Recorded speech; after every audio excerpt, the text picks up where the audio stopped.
Assalamualaikum warahmatullahi wabarakatuh. Selamat siang yang terhormat Bapak Profesor Rahmat Kriantono PhD selaku dosen pengampu dari mata kuliah Metode Penelitian Komunikasi. Di sini saya selaku moderator dari kelompok 4 namanya Keisha Nazarina Putri Rahman akan memimpin jalannya diskusi mengenai perbedaan dari paradigma. Pertama-tama, mari kita bahas apa itu paradigma.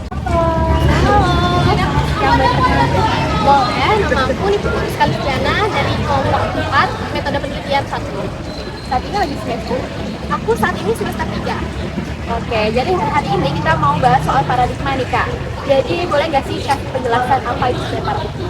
Oke, jadi paradigma sendiri menurut Profesor Kriantono 2020 adalah cara pandang kita melihat suatu fenomena dan cara pandang untuk menafsirkan fenomena atau perilaku manusia. Oke, setelah kita mendengarkan penjelasan soal apa itu paradigma, aku tanya lagi nih Kak, sebenarnya bagian-bagian dari paradigma itu apa saja? Oke, jadi bagian paradigma itu sebenarnya ada 4 ya. Yang pertama ada paradigma positivistik, yang kedua ada post-positivistik, yang ketiga ada konstruktif, dan yang terakhir ada paradigma kritis. Oke, terima kasih Kak Iska atas penjelasannya.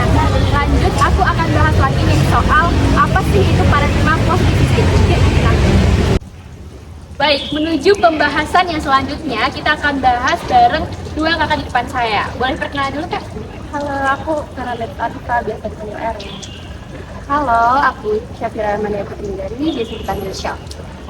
Baik, di sini saya akan mulai penjelasan nih mengenai pembahasan paradigma positivistik. Boleh dijelaskan dulu Kak? Boleh, aku mau jelasin dari ciri-ciri atau karakteristik dari positivistik sendiri ya. Jadi berdasarkan ontologisnya itu, realitasnya itu bersifat objektif dan terpisah dari penelitinya. Lalu realitas ini juga dapat diamati dan diukur secara kuantitatif. Lalu jika berdasarkan epistemologisnya itu, pengetahuannya itu bersifat absolut dan dapat digeneralisasi. Nah, pengetahuan tadi itu diperoleh dari metode ilmiah. Metode ilmiahnya itu harus bersifat objektif dan juga bebas nilai. Lalu yang terakhir berdasarkan aksiologisnya itu nilai-nilai tidak berpengaruh terhadap pengetahuan tadi. Dan juga penelitiannya itu harus netral, bebas nilai, yang juga bersifat kualitatif dan kualitatif. Dalam positivistik ini, peneliti itu berperan sebagai pengamat yang objektif. Setelah mendengarkan penjelasan secara umumnya, mari kita bahas juga penjelasan dari buku Profesor Kriantono. Oke, kalau penjelasan dari buku Profesor Kriantono itu paradigma positivistik dari landasan filsafatnya ontologi, yaitu realitas diasumsikan sebagai realitas yang real, universal, sederhana, mekanistik, dan diatur oleh hukum alam yang tidak berubah. Realistisnya juga dapat dipahami. Disebut juga naive realism dan finding truth. Kalau dari segi epistemologi, yaitu ada dualis atau objektivis, yaitu periset dapat menjaga jarak dengan yang diriset atau tidak saling berpengaruh. Diasumsikan bahwa periset dapat meriset objek apa adanya atau pasti yang bisa disebut dengan how things really are and how things really work. Terus selanjutnya dapat digeneralisasikan secara luas, yaitu determinisme absolut. Kalau dari segi aksiologi itu ada eksplanasi, prediksi, dan kontrol realitas. Yang kedua ada nilai-nilai dan pengaruh riset harus terpisah. Terakhir ada decentralized scientist. Itu. Oke, terima kasih penjelasannya Kak ya. Lanjut kita akan bahas soal paradigma post-positivistik. Baik, selanjutnya kita akan memasuki pembahasan mengenai paradigma post-positivistik. Boleh kenalan dulu Kak? Perkenalkan, aku Adit Zenabullah, bisa dipanggil Adit. Perkenalkan, aku Bagas Kevian Yusuf, biasa dipanggil Bagas. Oke, Kak Bagas dan juga Kak Aktif akan menjelaskan mengenai paradigma post-positivistik. Post-positivistik merupakan paradigma respon dari paradigma sebelumnya, yaitu positivistik. Paradigma ini hadir sebagai sebuah pembanding, sebagai sebuah pelengkap, sebagai sebuah perbaikan daripada kelemahan yang dimiliki oleh paradigma positivistik. Paradigma ini dianggap hanya cukup dengan melakukan penelitian secara langsung terhadap objek itu sendiri. Paradigma ini pun juga sejalan memahami bahwa realitas itu benar adanya dan berjalan sesuai dengan hukum alam, tetapi ada yang namanya critical realism, bahwa peneliti itu tidak dapat sepenuhnya memahami ataupun melihat realitas itu sendiri. Paradigma ini juga melawan adanya pemahaman positivistik mengenai penyamarataan antara ilmu alam dan ilmu manusia. Kenapa begitu? Karena ilmu alam dan ilmu manusia adalah sesuatu yang berbeda. Karena ilmu tentang manusia yang mempelajari tentang manusia itu sendiri, dan manusia bersifat dinamis yang bisa berubah sewaktu-waktu. Selanjutnya dari saya, secara ontologi, postpositivistik adalah sebuah paradigma yang berpandangan mengenai realitas diasumsikan sebagai realita yang nyata, tetapi dipahami sebagai sesuatu kesatuan yang tidak kompleks atau sempurna, tetapi dapat dipahami secara probabilistik yang mempertimbangkan berbagai hasil dari riset, bukan seperti determinisme absolut. Secara epistemologi, dijelaskan bahwa paradigma ini masih sama dengan positivistik yang menganut sistem objektif tadi, akan tetapi mengasumsikan sebuah realitas dengan mengira-ngira, mendekati kepastian, dan tidak pernah paham akan objek yang diriset, sehingga realitas tidak dapat digeneralisasikan memiliki probabilitas yang benar seperti positivistik.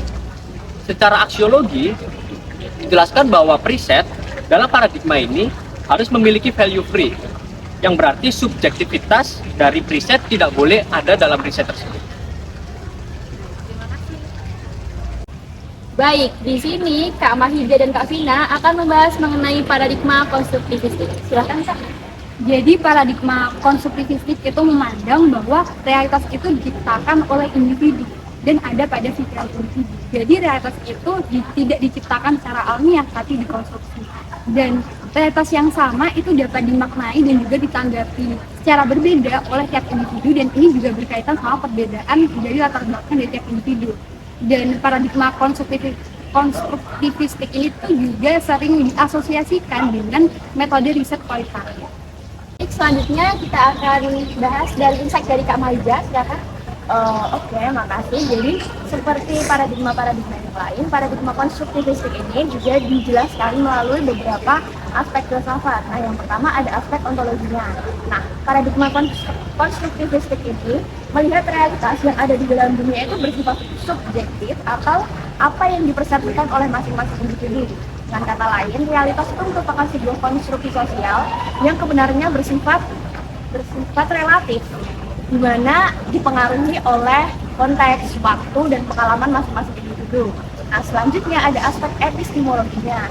Di aspek epistemologinya ini, paradigma konstruktivistik memahami bahwa realitas dan temuan riset merupakan satu kesatuan yang tidak dapat dipisahkan dan merupakan produk interaksi antara periset dan apa yang diriset. Jadi aku juga mau nambahin di aspek ketiga, yaitu aksiologis. Jadi nilai moral dan etika itu tidak bisa dipisahkan atau tidak terpisahkan dari proses penelitian, dan peneliti juga sebagai passionate partisipan, fasilitator yang menjembatani dari keragaman subjektivitas dari pelaku sosial. Terima kasih penjelasannya Kak ya. Selanjutnya kita akan memasuki pembahasan mengenai paradigma kritis. Boleh perkenalan dulu Kak? Halo, nama aku Nifriska Listiana, bisa dipanggil Iska. Kalau nama aku Zulfikar Adipudin, bisa dipanggil Zul. Oke, Kak Iska dan juga Kak Zul akan membahas mengenai paradigma kritis. Silakan. Oke, jadi paradigma kritis itu dapat dibagi tiga ya karakteristiknya berdasarkan ontologis, epistemologis, dan aksiologis. Nah, dalam aspek ontologis sendiri, realitasnya itu adalah realitas yang sempurna dan terbentuk dari proses sosial, budaya, dan politik, dan didominasi oleh satu dengan yang lainnya. Nah, dalam aspek epistemologis, pengetahuan itu bersifat relatif dan tidak dapat digeneralisasi. Dan yang terakhir, dalam aspek aksiologis, nilai, etika, dan pemilihan moral itu tidak dapat terlepas dari suatu riset itu sendiri. Dan si periset itu adalah berperan sebagai agen perubahan sosial. Oke. Untuk selanjutnya Kak Zul. Oke, jadi di sini aku mau menambahkan sedikit dari penjelasan yang sudah dijelasin oleh teman aku mengenai paradigma kritis yang dipengaruhi oleh tiga landasan falsafah, yaitu ontologis, epistemologis, dan juga aksiologis. Di Di sini aku mau menambahkan pada bagian metodologi di riset yang dilakukan oleh paradigma kritis ini, yaitu menggunakan data kualitatif, dan untuk metode risetnya menggunakan etnografi kritis, analisis wacana kritis, dan juga framing. Dan yang terakhir pada strategi analisisnya yaitu menggunakan deskriptif kritis. Itu. Mungkin di sini aku juga mau menambahkan mengenai contoh studi kasus yang sudah aku temuin sama Iska tadi mengenai paradigma kritis itu seperti apa sih penelitiannya.